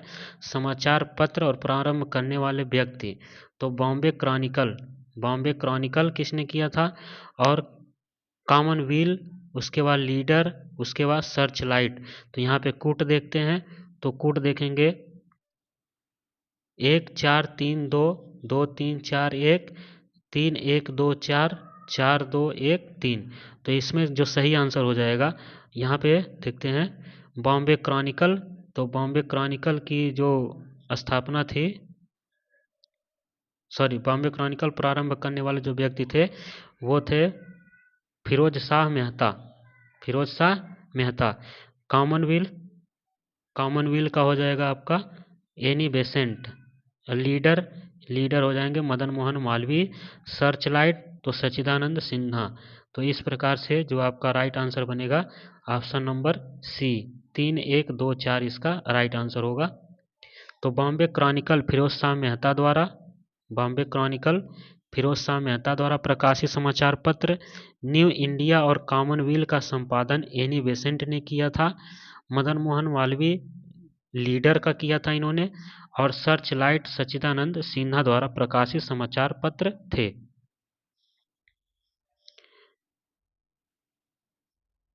नेक्स्ट देखते हैं, कालिदास के प्रसिद्ध रचना अभिज्ञान शाकुंतलम का सर्वप्रथम अंग्रेजी में अनुवाद किसने किया था? तो यह सर विलियम जोन्स ने किया था। यह बहुत फेमस क्वेश्चन है। कालिदास की प्रसिद्ध रचना अभिज्ञान शाकुंतलम का सर्वप्रथम अंग्रेजी में अनुवाद सर विलियम जोन्स ने किया था। Sir William Jones Warren Hastings के कार्यकाल में कलकत्ता उच्च न्यायालय के न्यायाधीश नियुक्त हुए। इनकी प्रेरणा पर 1784 ईस्वी में बंगाल एशियाटिक सोसाइटी की स्थापना की गई। इस संस्था ने एशियाटिक रिसोर्सेज नामक पत्रिका के माध्यम से भारत के अतीत को प्रकाश में लाने का कार्य किया। एशियाटिक सोसाइटी या बंगाल का उद्देश्य एशिया के इतिहास, कला, विज्ञान, साहित्य और पुरावशेष के विषय में खोज करना था। इस सोसाइटी से संबंधित विद्वानों ने वेदों, महाभारत, अभिज्ञान शाकुंतलम जैसे महान भारतीय ग्रंथ का यूरोपीय भाषा में अध्ययन और अनुवाद किया। 1857 के स्वतंत्रता संग्राम से संबंधित प्रथम घटना थी। तो कानपुर में विद्रोह और नाना साहब का नेतृत्व संभालना, बेगम हजरत महल द्वारा अवध का नेतृत्व करना, सैनिकों का दिल्ली के लाल किले पर पहुंचना, झांसी की रानी का विद्रोह करना। तो इसमें पूछा जा रहा है 1857 के स्वतंत्रता संग्राम से संबंधित प्रथम घटना कौन सी थी? तो सैनिकों का दिल्ली के लाल किले पर पहुंचना इसकी प्रथम घटना का कारण था। 10 मई 1857 को मेरठ के भारतीय सैनिकों ने विद्रोह कर अपने साथियों के साथ दिल्ली की ओर प्रस्थान किया और 11 मई 1857 को दिल्ली पर अधिकार करके विद्रोहियों ने मुगल शासक बहादुर शाह द्वितीय को भारत का सम्राट घोषित किया। इस प्रकार सैनिकों का दिल्ली के लाल किले पर पहुंचना 1857 के स्वतंत्रता संग्राम की प्रथम घटना थी। मंगल पांडे कहाँ के विप्लव से जुड़े हुए थे? बैरकपुर से, मेरठ से, दिल्ली से, इनमें से कोई नहीं। तो राइट आंसर होगा बैरकपुर से। बैरकपुर इसका राइट आंसर होगा।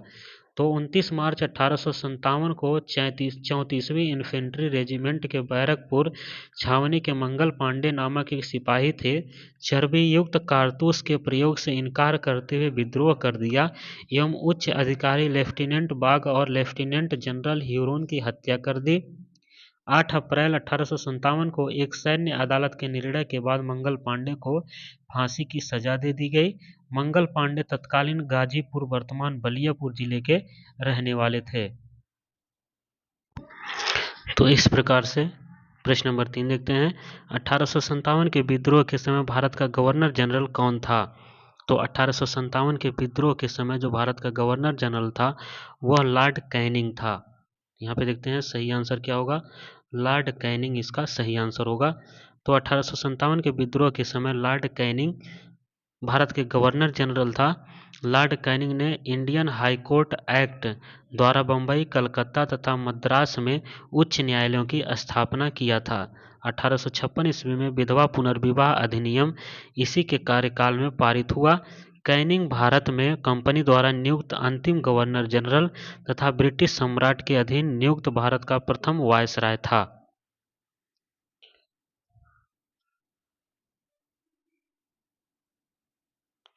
नेक्स्ट देखते हैं, सूची 1 को सूची 2 से मिलान करना है।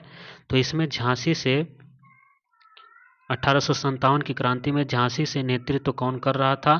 तो झांसी से जो नेतृत्व कर रहे थे तो देखेंगे झांसी से रानी लक्ष्मी बाई। यहाँ पे देखते हैं पहले का 4 हो जाएगा, ए का 4। लखनऊ से कौन कर रहे थे? तो लखनऊ से बेगम हजरत महल, बी का 3, ए का 4, बी का 3। और कानपुर से देखेंगे कौन कर रहे थे?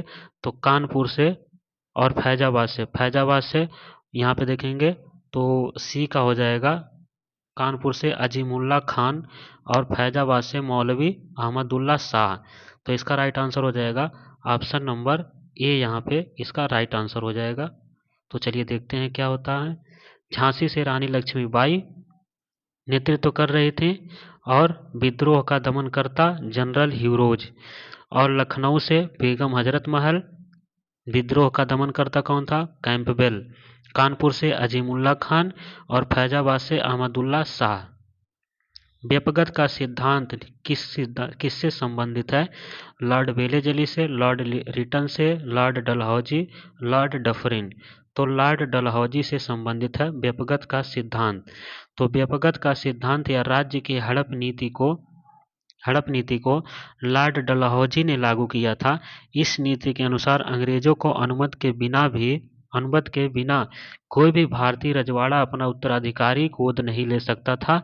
सहमति प्राप्त न होने की स्थिति में उसे ब्रिटिश राज्य में विलय कर लिया जाएगा। व्यपगत सिद्धांत के द्वारा विलय किए गए राज्य थे सतारा 1848 में, जैतपुर 1849 में और झांसी 1853 में, नागपुर 1854 में। तो इस प्रकार से प्रश्न नंबर 6 देखते हैं। 1857 की क्रांति में बिहार में विद्रोह का प्रमुख केंद्र था रामपुर, हमीरपुर, धीरपुर, जगदीशपुर। तो सही आंसर होगा इसका जगदीशपुर।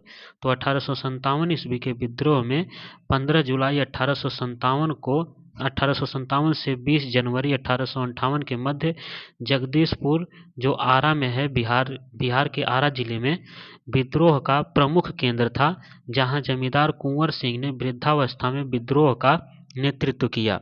उन्होंने विद्रोह का पताका रोहतास, मिर्जापुर, रीवा, बांदा तथा लखनऊ तक फहराया था। कुंवर सिंह को बिहार का शेर कहा जाता था तथा ये छापामार युद्ध में कुशल थे। इस विद्रोह को विलियम टेलर एवं मेजर बिसेंट ने समाप्त किया था। 1857 के बरेली विद्रोह का नेता कौन था? तो बरेली विद्रोह का नेता खान बहादुर खान थे। खान बरेली विद्रोह के नेता थे। बरेली में खान बहादुर खान ने 1857 के विद्रोह का नेतृत्व किया था और स्वयं को नवाब घोषित किया। मुगल सम्राट बहादुर शाह द्वितीय ने खान बहादुर को वायसराय के पद पर नियुक्त किया था। बरेली में कैंपबेल ने विद्रोह का दमन किया था। उन्हें 24 फरवरी 1860 को नगर छावनी कोतवाली में फांसी दे दी गई। भारतीय स्वतंत्रता आंदोलन का सरकारी इतिहासकार कौन था? आर सी मजूमदार, ताराचंद, तीसरा है बी.डी. सावरकर और चौथा है यशवंत सेन। तो इसमें सरकारी इतिहासकार कौन थे भारतीय स्वतंत्रता आंदोलन का? तो सही आंसर हो जाएगा यशवंत सेन। यशवंत सेन भारत सरकार ने 1956 ईस्वी में सुरेंद्र नाथ सेन को सन 1857 के भारतीय स्वाधीनता आंदोलन के इतिहास को लिखने का दायित्व सौंपा। इस संदर्भ में लिखी गई उनकी पुस्तक 1857 यशवंत सेन के अनुसार 1857 का विद्रोह धार्मिक आंदोलन के रूप में आरंभ हुआ, किंतु इसका समापन स्वतंत्रता संग्राम के रूप में हुआ था। तो ये बहुत इंपॉर्टेंट है बीपीएससी एग्जाम के लिए। ये जो कथन है, कथन से बहुत ही तो कम से कम 3-4 नंबर के प्रश्न पूछे जाते हैं बीपीएससी टीआरई में। निम्न में से कौन 1857 के विद्रोह में अंग्रेजों का कट्टर दुश्मन था? तो अंग्रेजों का कट्टर दुश्मन इसमें कौन था? मौलवी अहमदुल्ला शाह 1857 के विद्रोह में अंग्रेजों का कट्टर दुश्मन थे। फैजाबाद उत्तर प्रदेश में 1857 के विद्रोह को मौलवी अहमदुल्ला ने नेतृत्व प्रदान किया। अहमदुल्ला के विषय में अंग्रेजों ने कहा कि वे अदम्य साहस के गुणों से परिपूर्ण और दृढ़ संकल्प तथा विद्रोहियों में सर्वोत्तम सैनिक हैं। अहमदुल्ला की गतिविधियों से अंग्रेज इतने चिंतित थे, उन्होंने उन्हें पकड़ने के लिए 50,000 रुपए का नगद इनाम घोषित किया था। प्रसिद्ध उर्दू शायर मिर्जा गालिब का मूल निवास था। तो प्रसिद्ध उर्दू शायर मिर्जा गालिब का मूल निवास आगरा में था। 27 दिसंबर 1796 को आगरा में उर्दू शायर मिर्जा गालिब का जन्म हुआ था। मिर्जा गालिब 1857 ईस्वी के, ये बहुत पूछा जाता है, मिर्जा गालिब 1857 ईस्वी के विद्रोह के प्रत्यक्षदर्शियों में से एक थे। इनको उर्दू भाषा का सर्वकालिक महान शायर माना जाता है और फारसी कविता के संग्रह को हिंदुस्तानी भाषा में लोकप्रिय बनाने का श्रेय भी इनको दिया जाता है। 15 फरवरी 1869 को मिर्जा गालिब को दिल्ली में मृत्यु हो गई थी। महारानी विक्टोरिया ने भारतीय प्रशासन को ब्रिटिश ताज के नियंत्रण में लेने की घोषणा कब की थी? तो इसका सही आंसर होगा 1 नवंबर 1858 ईस्वी को। तो 1857 के विद्रोह के असफल होने के तत्काल बाद ब्रिटिश क्राउन ने 1 नवंबर 1858 को कंपनी से भारत पर शासन करने के सभी अधिकार नियंत्रण में लेने की घोषणा की। इस उद्घोषणा को लॉर्ड कैनिंग ने इलाहाबाद में आयोजित राज दरबार में पढ़ा। इस घोषणा के द्वारा भारत में कंपनी के शासन को समाप्त कर दिया गया तथा भारत का शासन सीधे क्राउन के अधीन कर दिया गया। निम्नलिखित में से कौन असम में 1857 की क्रांति का नेता था? तो यहाँ पे सही आंसर हो जाएगा दीवान मनीराम दत्त। मनीराम दत्त असम में 1857 की क्रांति का नेता थे। असम में 1857 के विद्रोह की शुरुआत वहाँ के दीवान मनीराम दत्त ने की थी तथा वहाँ के अंतिम राजा के पौत्र कंदपेश्वर सिंह को राजा घोषित कर दिया, किंतु यह विद्रोह भी सफल नहीं हुआ तथा दीवान मनीराम दत्त को कलकत्ता में फांसी दे दी गई। 1857 के स्वतंत्रता संग्राम में किस राजवंश ने अंग्रेजों की सर्वाधिक सहायता की? तो ग्वालियर के सिंधिया राजवंश ने अंग्रेजों की सर्वाधिक सहायता की थी। तो 1857 के विद्रोह का स्वरूप मुख्यतः सामंतवादी था, जिसमें कुछ राष्ट्रवाद के तत्व विद्यमान थे। अवध, रुहेलखंड तथा अन्य उत्तर भारत के सामंतवादी तत्वों ने ब्रिटिश साम्राज्य के प्रति विद्रोह का नेतृत्व किया, जबकि पटियाला, जींद, ग्वालियर तथा हैदराबाद रियासतों ने ब्रिटिश साम्राज्य का साथ दिया। कैनिंग ने इनके विषय में कहा कि यदि सिंधिया भी विद्रोह में शामिल हो जाए तो मुझे कल ही बोरिया बिस्तर समेटकर वापस जाना होगा। तो यह किसने कहा था? लॉर्ड कैनिंग ने कहा था कि यदि सिंधिया भी विद्रोह में सम्मिलित हो जाए तो मुझे कल ही बोरिया बिस्तर समेटकर वापस जाना होगा।